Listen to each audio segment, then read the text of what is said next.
Saludos, buenos días. Aquí estamos en jueves, es antesala del fin de semana, un jueves en el que las informaciones fluyen, unas nuevas, otras que se retoman el día de hoy, pero el seguimiento obliga a hablar de...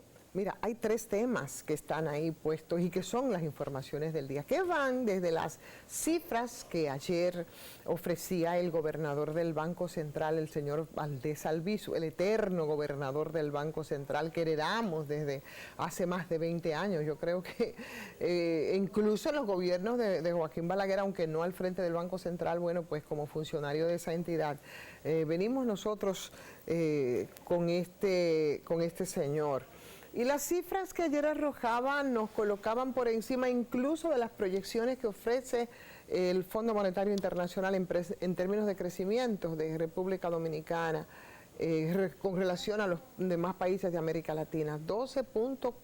Casi 13%, que es una cosa impresionante y que nada tiene que ver con los datos de la realidad, porque en tanto nos sirve Valdés Albizu esas cifras de crecimiento económico, para mí que soy una lega, que no soy economista y que quizás duras penas puede hacer una lectura desde la economía política, los datos de la realidad distan mucho, ¿no?, de ese crecimiento que yo nunca he podido entender, aunque me lo expliquen, y lo explicaba con mucha propiedad nuestro compañero Apolinar Veloz cuando lo teníamos más habitualmente aquí en este espacio, en términos de la pobreza. O sea, es una cosa impresionante. Nosotros hemos tenido lluvias en estos días, por ejemplo, en algunas zonas del noreste, sureste, en comunidades de la frontera, comunidades muy pobres, la mayoría de estas.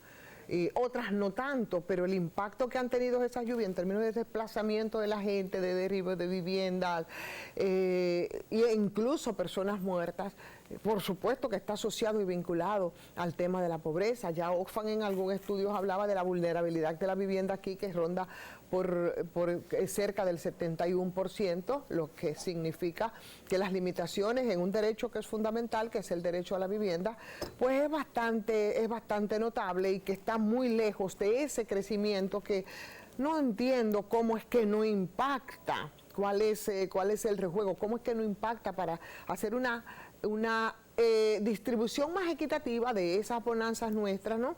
Y por supuesto una reducción de la pobreza. Pero además de esto, personas que han salido al frente y que también denota de alguna manera la hipocresía política o la hipocresía de algunos de nuestros políticos. Hoy el expresidente Leonel Fernández hablaba y desmentía al gobernador del Banco Central respecto a estas cifras. Yo creo lo propio. Ahora, lo que no me parece es que precisamente en los gobiernos que fueron 3 de Leonel Fernández, esas mismas cifras, porque ha sido una constante del gobernador del Banco Central, Valdés Albizu, siempre estamos en crecimiento, tenemos una consolidación en términos de este crecimiento que ha venido y es como un discurso, como un cassette que se repite, y en lo único que puede variar es en las cifras siempre por encima de uno y otro, y esas mismas cifras y esa misma tendencia, bueno, pues era la que también estaban sobre la mesa y era lo que se decía justamente en las administraciones que fueron 3 del expresidente Leonel Fernández. No las criticaba entonces, le parecían muy correctas porque eran sus gobiernos. Ahora en esa pretendida crítica que dista mucho de gente que sí han mantenido una constante también en las dudas de esas cifras del gobernador del Banco Central, que solamente mantienen estabilidad de algunos sectores minoritarios, pero bastante poderosos, de un renglón que es el sector de la economía y también de la banca, para quien pareciera que es que ejecuta sus políticas desde el Banco Central, el señor Valdés Albizu. Son de las ironías que una ve y son de los temas que siempre hay que tocar. Ahora yo creo que se le fue un poquito la mano, óyeme, porque díganme ustedes, casi en 13% el crecimiento de República Dominicana con relación a los demás países de la región, ¿no? Yo creo que tiene que ser la referencia más socorrida en un país donde hay tantos problemas, tantas necesidades y donde de verdad los niveles de pobreza son ampliamente conocidos, los vivimos, los vemos todos los días y mucho más allá de esas cifras, bueno, pues los datos de la realidad simplemente los desmienten. Por un lado esto, y también el tema hoy, claro, la eterna, señores, Punta Catalina. Punta Catalina en el sentido de que el presidente Luis Abinader el pasado domingo, cuando hacía una intervención en la que se refería al tan vapuleado fideicomiso que ahora pasa al seno del CESI, que aquí con el compañero Fernando hemos hablado hasta el cansancio con relación a todo esto, las críticas que desde el principio, por las pifias que han estado de manera soterradamente en medio de este fideicomiso también, hablamos hasta más no poder sobre el tema del comité técnico, pero sobre todo de las auditorías, ¿no? Y de que esa empresa no ha sido recibida todavía el Estado Dominicano, no la ha recibido de parte del consorcio que fue el que se involucró en la construcción de estas plantas de carbón. Y el presidente, en un revés que no le quedaba de otra, bueno, pues ha mandado al seno del CES. Ahora Punta Catalina tiene un pie en el Senado y otro en el CES, porque tampoco retiró el proyecto del Senado, que debió hacerlo. Sobre todo porque también ahora hay que complementar todo el proceso de la ley, ¿no? En términos del fideicomiso público, que no ha sido así.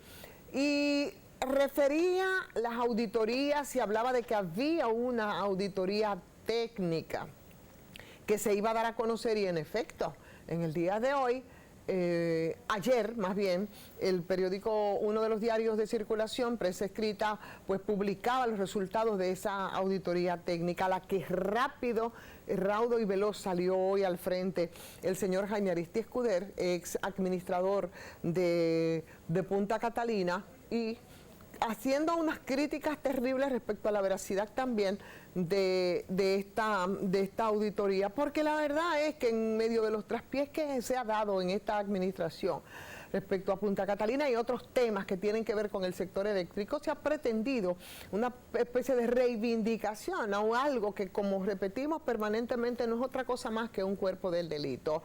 Y yo creo que hay que recordarle, haciendo ese mismo paralelismo entre la reacción del expresidente Leonel Fernández respecto a las cifras que nos arroja el Banco Central en términos del crecimiento, también algunas acotaciones a Jaime Aristi Escuder, que fue parte de esa comisión, de la lamentada comisión, que para complacer al expresidente Danilo Medina, bueno, pues terminó desde ahí salió en una acción poco ética desde mi punto de vista a administrar Punta Catalina, y de ahí para allá muchas críticas que deberían de hacerse a esa administración, sobre todo en términos de lo que tiene que ver con ese comportamiento puramente técnico, ¿no?, de Punta Catalina. Yo creo que hay que recordarlo como recordamos lo que estamos haciendo también con el gobernador del Banco Central. De ahí para allá, pues la intervención de las cárceles y demás, pero el día de hoy nosotros vamos a hablar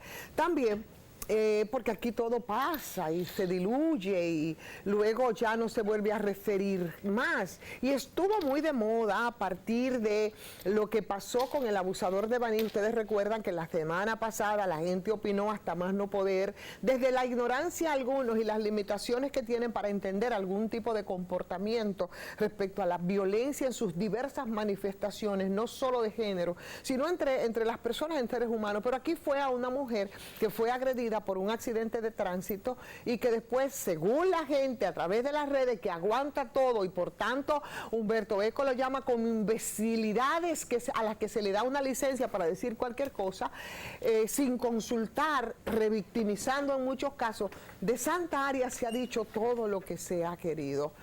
Ciclo de la violencia de género, que yo creo que se puede aplicar perfectamente respecto a este caso, a nadie se le ha pasado por la cabeza. Y referíamos cuando planteábamos el tema, que normalmente cuando una mujer es agredida después de ejercerse en un proceso de violencia en el que a veces ni la víctima ni el victimario se dan cuenta, porque entienden o no identifican los elementos que matizan ese ciclo de la violencia, y normalmente por las limitaciones, sobre todo económicas, pues estas personas van donde sus familias, y normalmente la madre lo manda a que vaya de nuevo con ese agresor, porque ese agresor es el papá de tu hijo, porque ese agresor es el proveedor, y probablemente en muchos casos termina engrosando la lista de mujeres muertas a manos de sus parejas y de sus exparejas. En el caso de Santa Aria, respecto a este tema, la cuestión es que tampoco podemos obviar el tema de la familia, desde la ignorancia, desde la necesidad, y en un caso en el que hicimos mucho énfasis en el sentido de que la mayor violencia que se ejerció en este caso, mucho más allá de los golpes físicos de este abusador, que seguro tiene algunos antecedentes en esa misma dirección, es la violencia del Estado. Santa apareció supuestamente firmando un convenio, que no era firmando, sino que era plasmando sus deditos, porque a Santa violentamente el Estado le negó la posibilidad de educarse. Y para eso, señores, nosotros tenemos una invitada con la que nos da mucho gusto conversar y con quien probablemente vamos a hacer lo que sea una vez al mes, porque yo creo que este es un tema que hay que seguir tratándolo para seguir concientizando. Mi querida Nilka Castro, terapeuta, oye, terapeuta que ha trabajado con el tema de la violencia desde el Centro de Atención Permanente justamente a las víctimas de violencia de género, pero además de manera global el tema de la violencia, entre otras cosas. Hola Nilka, ¿cómo estás? Hola Ivonne, ¿cómo estás? Qué bueno encontrarnos contigo. Mira, tú viste todo lo que se dijo, tú viste todo lo que se ha conjeturado, cómo se ha revictimizado. La verdad es que uno se siente muy mal y en el compromiso tú, por supuesto, de arrojar un poco de luz y de conciencia y educar a la gente, ¿no? También, que a veces lo hace desde la ignorancia y eso yo creo que es muy dañino. El compromiso de los medios es un poco orientar y por eso conversamos contigo hoy. La intensidad del hecho que vivió Santa, la intensidad. Ya esa intensidad de una persona desconocida, ¿cómo puede jugar? Imagínate que para Santa esa situación fue inesperada, con una alta intensidad, el miedo que eso genera. Pero además que este hecho se convierte en viral. Sí. Y en las redes tú empiezas a escuchar opiniones a favor y opiniones en contra. Y en todas estas opiniones a favor y en contra, y esta muchacha circulando en las calles y todo el mundo, pero mira, de ser una persona que vivía en el anonimato, sí, pasa a ser, como quien dice, en un momento, por un evento, una figura. Así es. Entonces todo el mundo ya empieza a preguntar. Eso ejerce presión, ¿no? Eso es mucha presión para ella y para su familia. Pero si también contamos que, por ejemplo, sin tú saber, tú dices, bueno, yo voy y pongo la denuncia, y un tipo que ejerció por algo mínimo esta intensidad de techo, y qué puede pasar después, que puede, o sea, se puede tomar, puede intensificar su violencia por yo haberle puesto una denuncia, porque si por un hecho que sucede en la calle, entre los vehículos, él cogió, se desmontó y le dio de esa manera. Agredió terriblemente, sí. ¿Entiende? Entonces, ¿qué puede pasar ante el hecho de él poderse verse amenazado con una denuncia? La denuncia es cuando sucede la denuncia en la violencia se intensifica. Aunque a veces la gente no sabe que denunciando se protege de alguna manera cuando hay algún nivel de escrúpulos y no hay tanta carga de violencia desde la otra parte también. Claro, y además, no podemos decir, cuando se pone la denuncia, si se es efectivo y si cada vez que usted ve que a usted le esté pasando, que usted ve que le están persiguiendo algo, después de un hecho usted poner una denuncia, usted vuelve y activa el sistema y decirle, mire, estoy viviendo esta situación. El sistema tiene mecanismo para protegerla. El sistema tiene mecanismo para protegerla. Ahora, ¿qué es lo que pasa?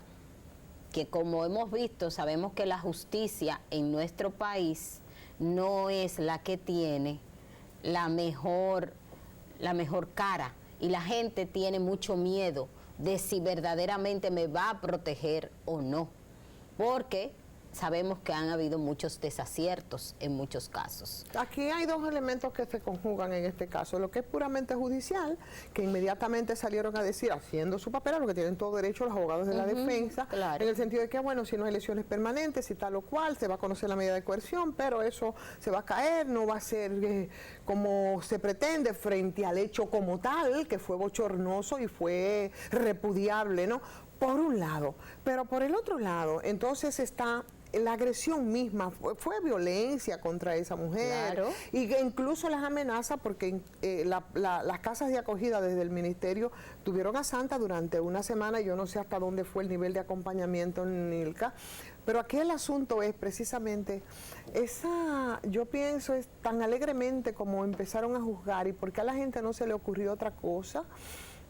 Con esa misma intensidad de la crítica frente al abusador, ¿no? Porque la gente se puso irascible, ¿no? Eso crispó mucho a la gente. ¿Por qué entonces después tirar todo por la borda, revictimizar a Santa y quedarse en el hecho, no, eso fue que la sobornaron, le dieron un dinero y esa nos puso de relajo? ¿Qué otros elementos ahí Miren pudieran, que hay una en cosa, términos de la conducta, desde la terapia que tú manejas, cómo nosotros podemos hacer una lectura que la gente entienda? la violencia es un hecho de orden público, y es de orden público porque nos afecta a todos. Entonces, independientemente de que Santa, porque no supiera manejar la presión a que se ve de manera inesperada por este evento, además de los daños que ese hecho ya le deja físicamente.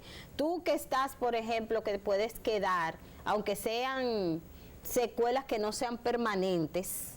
Esos son físicas, pero Ajá, estamos hablando pero, de las y las secuelas. emocionales. Correcto. Las emocionales perduran. Imagínate cada vez que Santa sale a la calle y que se ve en que puede chocar o en que se ve que le puede pasar otra. ¿Qué va a hacer? ¿Qué siente? O sea, el hecho pasó. Los golpes que él le dio se curaron, pero la secuela emocional perdura. Pero además, lo que fija un recuerdo es la intensidad emocional.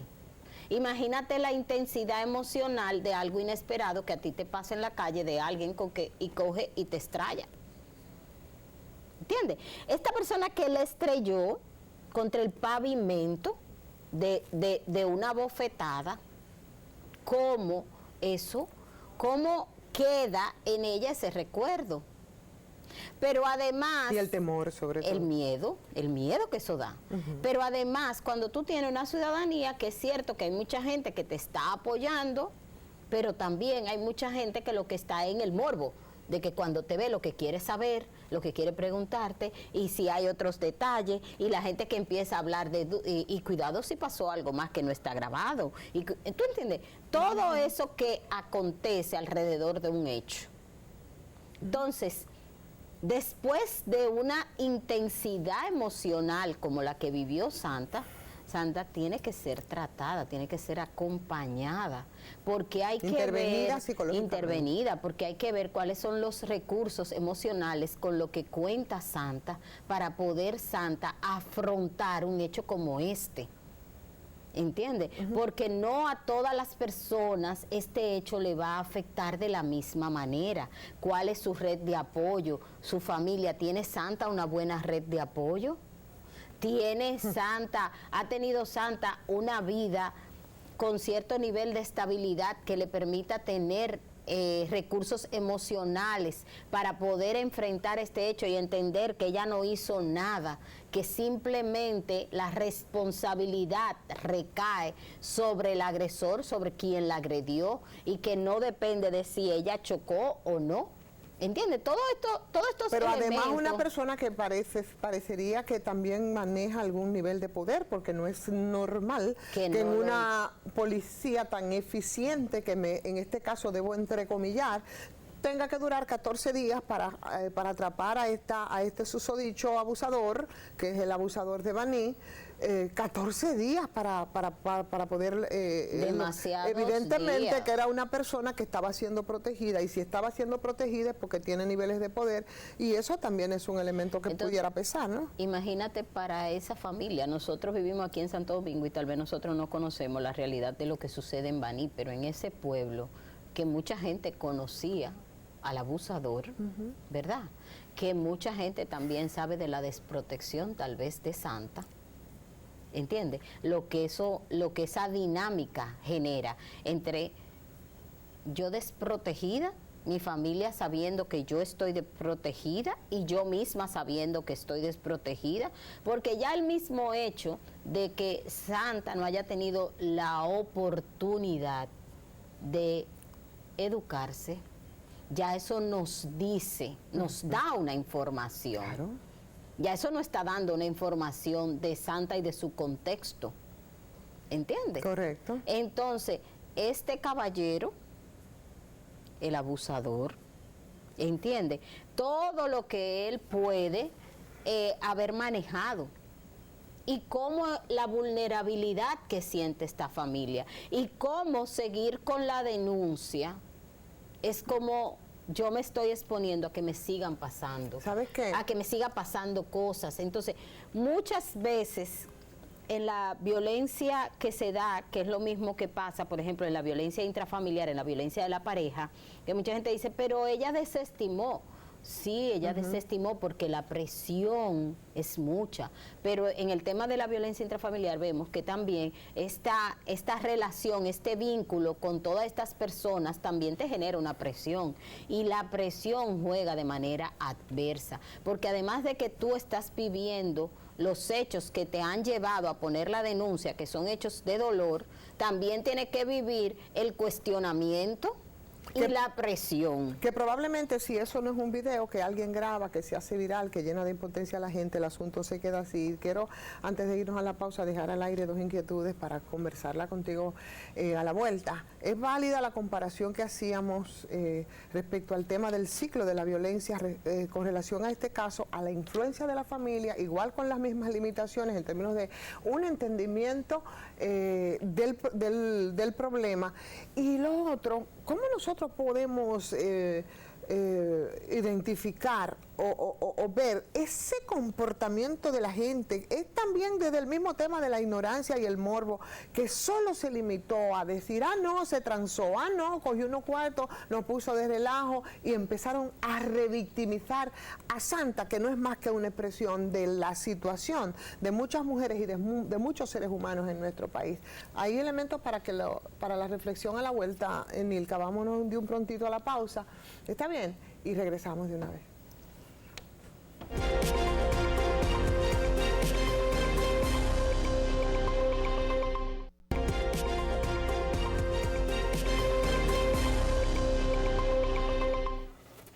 Bueno, señoras, aquí estamos de regreso. Conversamos con Nilka Castro, psicóloga, terapeuta, trabajadora incansable con el tema de las mujeres, la violencia, el género y demás.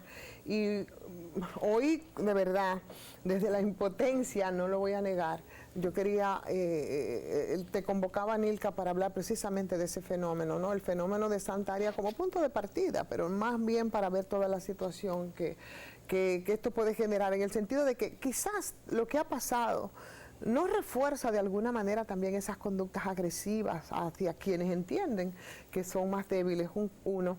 Lo otro que poníamos es si es comparable eso con todo el tema del ciclo de la violencia, que en algún momento quiero que vengas para que hablemos solo de ese tema, de cómo se identifica la violencia en un lado y otro. Pero bueno, ese ciclo, cuando le dicen, bueno, pero si esa pareja te maltrata, ¿por qué no lo dejas? Porque no es tan fácil, porque es complicado, todas esas influencias. En este caso pudiera aplicar, en fin. Mira, lo primero que quiero abordar es ese elemento de los observadores. Los observadores son los sostenedores de la violencia. ¿Por qué? Porque los observadores son los que le hacen sentir al agresor que su conducta no está mal o que su conducta socialmente es tolerada. Entonces, si es tolerada ante la sociedad, yo sigo perteneciendo, yo sigo transitando libremente sin pagar un precio. Que no solamente es el precio de la justicia, es el precio social de ser aceptado y tolerado en la sociedad. Entonces, todas las personas queremos pertenecer, queremos sentirnos parte. Cuando mi conducta es rechazada, hay una parte de mí que está siendo rechazada socialmente. Cuando mi conducta es aceptada, hay una parte de mí que está siendo aceptada. Entonces, por ejemplo, ¿qué pasa con un fenómeno como el de el abusador de Baní? Primero la sociedad rechaza, después empieza un cuestionamiento. Cuando Santa desestima, entonces la ciudadanía empieza a decir que se vendió, que se tomó un dinero, que se transó, que qué pasó, todo eso. En ese momento en que la ciudadanía está diciendo que Santa se transó, Santa está reprobada socialmente y pasa a ser el agresor invisibilizado. Okay. Invisibilizado porque nadie cuestiona, por ejemplo, si fue que pagó, nadie cuestiona el que él pagó. Exacto. Nadie cuestiona sino que ella aceptó. ¿Entiende? Entonces él pasa a ser invisibilizado. El otro elemento es que ya ella pasa a ser al final del caso. Y con ese pago, y discúlpame, con ese pago de él, entonces ahí son muchos elementos los que se toca, porque también se cuestiona la justicia. Se cuestiona la justicia. Claro. Entonces él pasa a estar en el anonimato y ya el enfoque pasa a ella y al sistema de justicia. Ahora, ¿qué es lo que pasa? Y yo le pongo a la audiencia a que haga un ejercicio. Si usted está en un caso y usted está en una posición de desventaja por algún elemento y usted ve que su vida está en riesgo, ¿cuánto vale su vida? ¿Qué usted hace? Usted pensando, tal vez su vida no esté en riesgo, pero el tema de que esté en riesgo, el riesgo no necesariamente tiene que ser real. El riesgo es como yo lo percibo. Que también se vincula a las debilidades institucionales, al tema mismo de la justicia y de todas las instituciones. Y sobre todo el tema histórico de la institución. Claro. Porque la gente cuando va a la justicia lo que piensa es, ¿y verdaderamente cómo me irá? Con el tema histórico que no hay tiene. esa confianza. No hay esa confianza. Nosotros no tenemos esa confianza institucional en el tema justicia. De que nos proteja como de que me va a proteger bien y de que yo voy a salir bien. Claro. ¿Entiendes? Entonces todos esos elementos van a jugar. Cuando yo veo que mi vida está en riesgo y veo también este cuestionamiento de la justicia, entonces yo pienso, espérate. Y yo creo que eso pasó con Santa. Yo creo que eso pasó con Santa. Santa, viniendo que se ve que viene en unas condiciones donde tiene ciertas vulnerabilidades, y este caballero que se ve a luces que tiene cierta fortaleza, entonces, esta debilidad contra esta fortaleza, ya yo viví un hecho que estuve en riesgo, no me voy a exponer a más elementos, y eso es uno de los elementos que conlleva a desestimar. Ahora, ¿qué es lo que pasa? Pero ahí también entonces viene también las dudas respecto a instituciones que como están llamadas a proteger a la mujer, como el caso por ejemplo del Ministerio de la Mujer. ¿Qué pasó ahí? ¿La llevaron a una casa de...? No, la intervención que hicieron para que ella sintiera la seguridad, la confianza y la protección. ¿Pero qué pasó después? O sea, se le dio seguimiento, se hizo la intervención necesaria psicológica, se orientó. Hasta con la familia, porque también tenemos que contar que, puede ser que una persona quiera llevar un caso hasta las últimas consecuencias, pero la presión, imagínate, con presión social y presión en mi familia. Exacto. Todo eso también hay que contarlo, todo eso hay que mirarlo. Claro. Entonces, el otro elemento que tenemos que ver de cara al tema de Santa es que, Santa desestimó, pero tenemos un video, el Ministerio Público, este orden público, ya no se necesita a Santa. Tal vez hay que continuar. ¿Qué va a pasar con este caso? Porque socialmente tenemos que aprender a mirar los hechos a mayor profundidad. No podemos quedarnos en las simples apariencias. Y la referencia que eso puede ser. Que simplemente fue dinero. Tenemos que ver también cómo se siente Santa, qué está pasando con Santa, qué está pasando con la familia de Santa. Vimos en los días que no aparecía Alexis, ¿verdad? La familia de Alexis, la presión que estaba, salieron muchos comentarios, ¿entiende? Entonces, él con una buena red de apoyo, que pese a ver que él había actuado de una forma incorrecta, lo sigue apoyando. Ella... no hemos visto la red de apoyo, entonces con su fragilidad, su red de apoyo, que también, qué miedo siente. Que puso en tela de juicio incluso el mismo apoyo que debió de la institución que tenía la responsabilidad de atrapar al abusador, porque o era muy inecta la policía, o alguien le estaba protegiendo. Y esa protección llegaba, sus tentáculos, hasta la misma policía para inmovilizar y que durara tanto tiempo la captura de este señor. Es así. Entonces, es la debilidad desde la policía, desde la justicia, desde las instituciones llamadas a proteger a la mujer. Esas debilidades institucionales tienen mucho peso en la gente para sentirse vulnerable. Claro, imagínate 14 días y este señor no aparece. Entonces, y después sabemos que ni siquiera había salido de ese entorno. Eso es improbable. O sea, ¿entiende? Claro. Todos estos elementos, como al pasar un día y otro día y otro día en esa incertidumbre, ok, tal vez ella estaba protegida en una casa de acogida por el Ministerio de la Mujer, pero ¿y su familia que está afuera? Porque sabemos que también se van contra terceros, claro, para hacerte daño. No, esa familia que incluso decía, uno no sabe por encomienda de quién, desde la ignorancia también, porque también igual son víctimas, hablaba de secuestro. Claro. De secuestro de Santa, ¿no? No podían entender ellos que estaba siendo intervenida por el Ministerio de la Mujer como un mecanismo de protección para alguien que podría dañarle incluso por el hecho mismo de la denuncia que no hubiese salido a relucir, sino es por esos videos que por todo lo que sucedió alrededor del hecho. Y esto es importante también, como los observadores a veces queriendo contribuir y hacer un bien, también pueden afectar. Es cierto que en este caso de Santa la presión social contribuyó a que se viera en la obligación el Estado de hacer algo un poquito más para el tema de atrapar a este caballero, que pasaban como los días y la gente como, pero al mismo tiempo porque tenemos que ir viendo en esos días qué fue pasando con Santa, qué fue pasando con la familia de Santa, cómo las intervenciones que se hicieron con Santa. De hecho, yo te puedo decir, yo estuve trabajando 13 años con el tema de las mujeres víctimas de violencia, y las mujeres cuando son víctimas de violencia, ese miedo atroz que sienten, que también lo siente su familia, que ellos también se ven de manera vulnerable, que se ven en peligro, que se ven en riesgo, es lo que conlleva el desestimar, porque es una presión muy alta, pero internamente no me siento seguro. O sea, yo estoy diciendo, bueno, yo voy a ir a poner la denuncia y tal vez lo que va a pasar es que después yo voy a morir. Entonces, esto juega un papel importante. Pero desde el Estado también, Ilka, yo creo que hay que incorporarlo a la reflexión, en el sentido de que una persona es víctima, por ejemplo, desde el centro donde trabajaba, que son normalmente las que se animan, van, hacen la denuncia y luego necesitan ese acompañamiento terapéutico.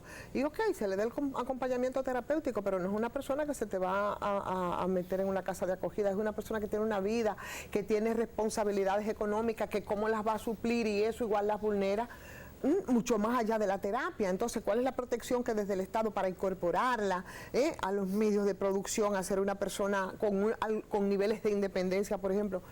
Todo eso yo creo que todo eso juega. Y por ejemplo, el tema de las casas de acogida, que ha sido una medida que ha estado en los últimos años a nivel mundial usándose, también a nivel mundial ahora mismo esa medida se está cuestionando, porque a la larga lo que implica, o sea, cuando tú tienes que estar un día o 2 o 3, eso tal vez no te afecte mucho, pero cuando es un largo tiempo, como hay mujeres que a veces pasan 30 días y a veces y más, ¿entiendes? Cómo te altera tu ritmo de vida. También a veces que tienen que ir con sus hijos e hijas. Exacto. Entonces, estos niños y niñas que están a veces en la escuela o en universidades, o sea, ¿qué va a pasar? ¿Tú entiendes? Es complejo. Claro, muy complejo. Muy complejo. Claro, muy complejo. Y entonces la situación misma de la familia, que yo no sé, terminan en muchos casos también hasta culpándola. Claro, porque a la larga, tuya yo tengo 2 muchachos, por culpa tuya he tenido que asumir una, o sea, la familia en un momento te dice que lo deje, pero cuando la familia ve la realidad de todo lo que lleva, entonces la familia te dice, bueno, pero mira eso como está, eso está así por tu responsabilidad, por tu culpa, que es lo que dice la familia. Y la culpa es un sentimiento muy desgastador, pero además podemos saber que son personas que están emocionalmente, producto de la vivencia, están alteradas. Entonces, cuando estamos alterados emocionalmente, producto de una vivencia, imagínense cuando usted se le muere a alguien, que es una alteración emocional. En ese momento que se murió una persona, usted, hay muchas cosas que usted no le va a dar respuesta que como cuando usted estaba antes de ese hecho o después que ya usted ha logrado como procesar ese hecho. Durante usted está en ese momento, usted, su mente divaga, su nivel de razón, de reflexionar, de tomar decisiones, no es igual. Porque emocionalmente, ¿qué es lo que pasa? El cerebro es bien inteligente, el cerebro consume mucha energía y el cerebro dice, si me voy a mis capacidades superiores, que son toma de decisiones, reflexionar y eso, ¿qué es lo que es la parte superior, lo que se llaman funciones ejecutivas? El cerebro dice, bueno, las funciones ejecutivas consumen mucho, entonces usted ve que la gente muy cuando está muy racional es poco emocional. Porque lo racional, el cerebro lo que hace es una compensación. Me voy mucho a estas funciones y bajo en otras. Pero cuando usted está muy emocional, entonces las funciones ejecutivas bajan. Porque el cerebro no puede tener estos dos organismos funcionando que los dos consumen mucho. Lo emocional consume mucho y las funciones ejecutivas consumen mucho.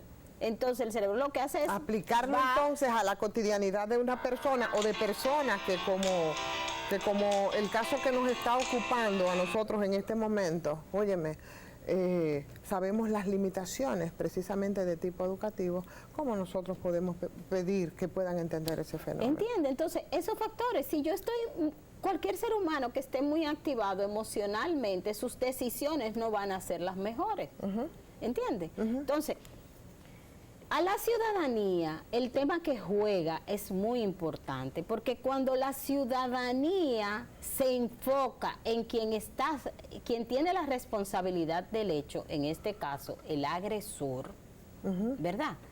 Quien agrede, la ciudadanía deja un poco sin esa carga, sin ese estigma, sin todo ese lo que lleva a la revictimización a la persona que es víctima.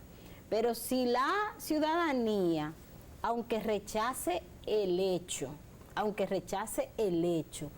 también se enfoca en la víctima, a ponerle cargas a la víctima, la ciudadanía no le está ayudando.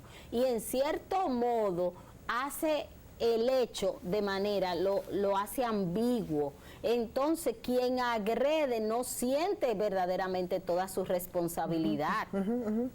¿Entiende?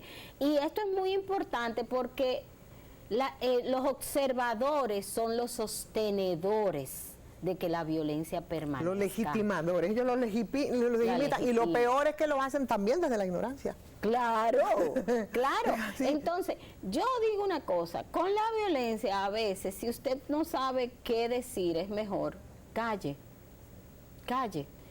O si usted busque los canales adecuados.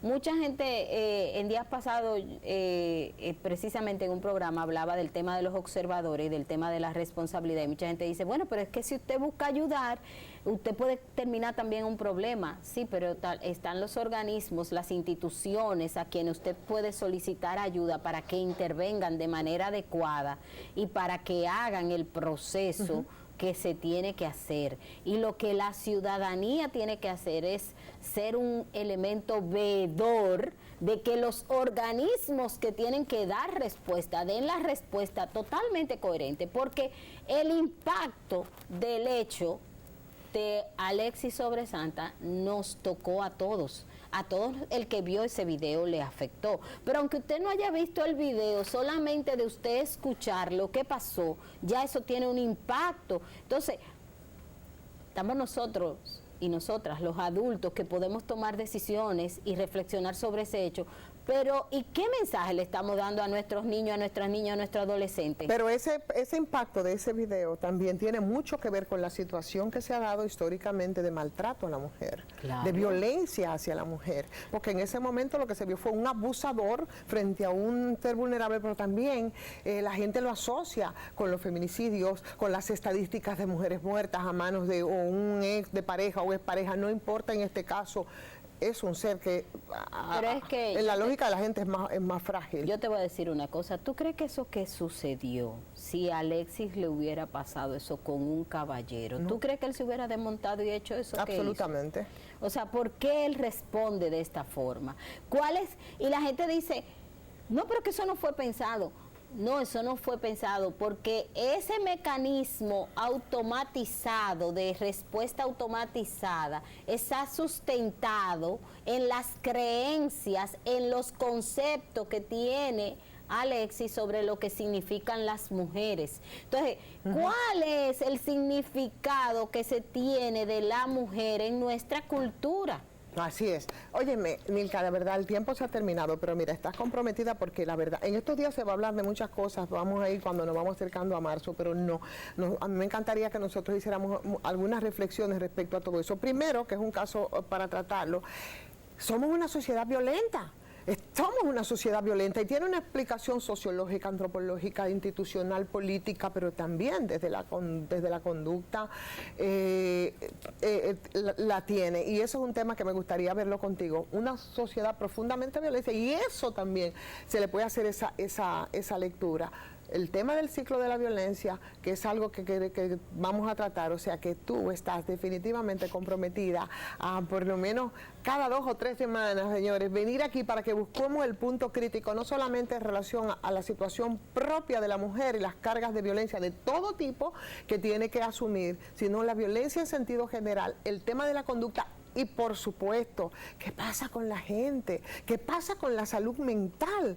Y todo lo que interviene para afectarla, que yo creo que está muy afectada. Así es que muchísimas gracias, mi querida Nilka. Gracias a ti. A ustedes también por seguirnos. Tairi Calderón, ahí está, te está viendo. Ay, mírala ahí, qué bueno. Y por supuesto, esto estará en la plataforma de YouTube para que ustedes lo vean más tranquilamente y ya está comprometida ella al aire. Así es que mañana nos reencontramos, es viernes. Pasen un buen día.